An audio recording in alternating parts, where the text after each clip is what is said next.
I haven't watched Smackdown in a very, very long time. And before now, after the retirement, and I'm using that in quotations, of Vince McMahon and Triple H had to take over creative, you have noticed some pluses.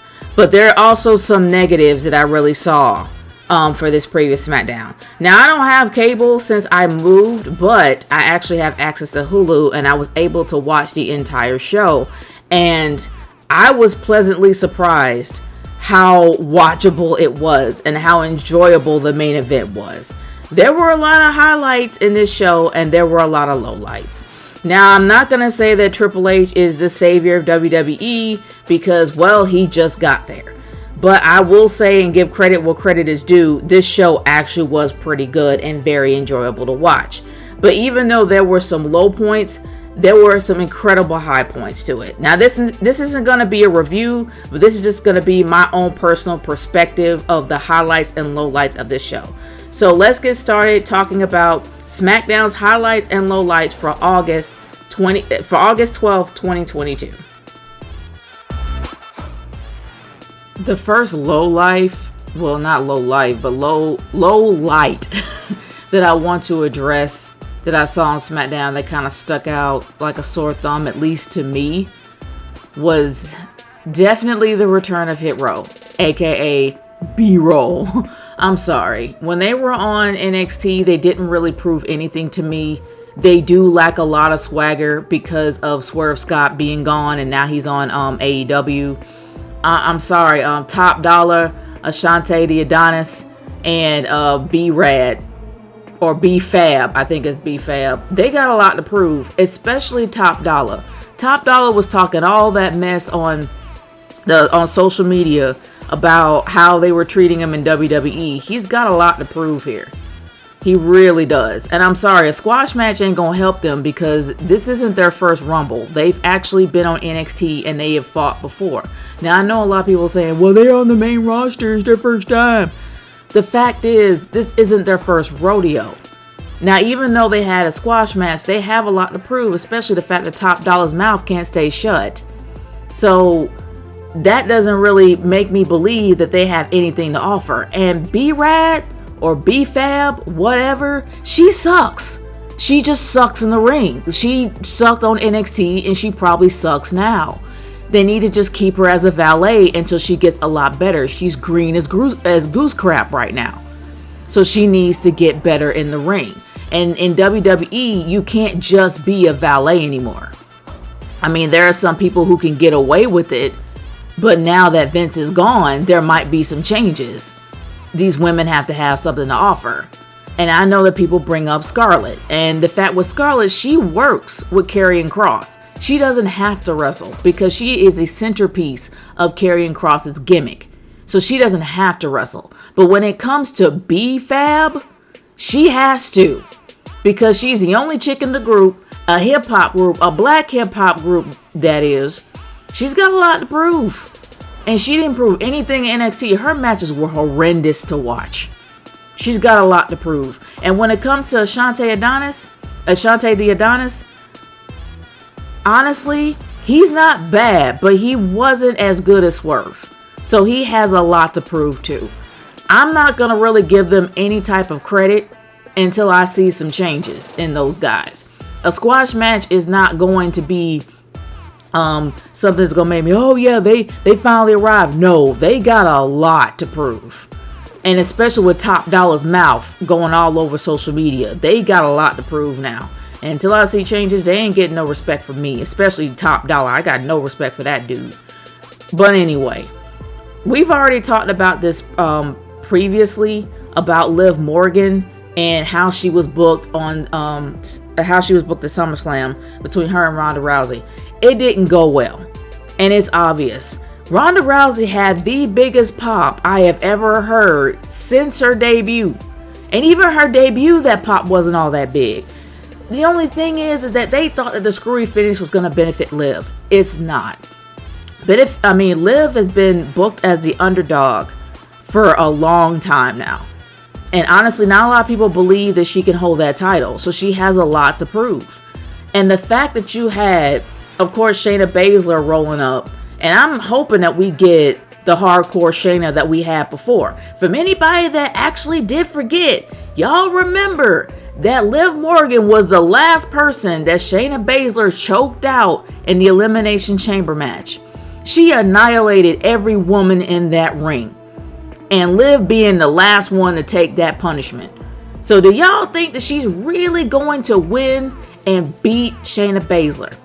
That comes in my mind right there. And how they are booking her since SummerSlam is horrible, because she needs to be the underdog. She needs to have a credible threat. The fact that Liv stood tall after this, even though Shayna was going after her arm, the fact that she stood tall after this, I think was a bad call. Liv needs a credible threat. She needs a reason to be scared. And she should be, and I'm surprised that they didn't bring up the Elimination Chamber match and the fact that she got choked out. Because nobody believes that Liv is going to win. She has a lot to prove. And unfortunately, they missed their mark the previous year. It should have been last year and not this year. That's just me. I've already reiterated that. But I'm hoping that things will turn around for Liv. It doesn't look like it is. They might as well put the belt on Shayna, because nobody really believes that Liv is going to win.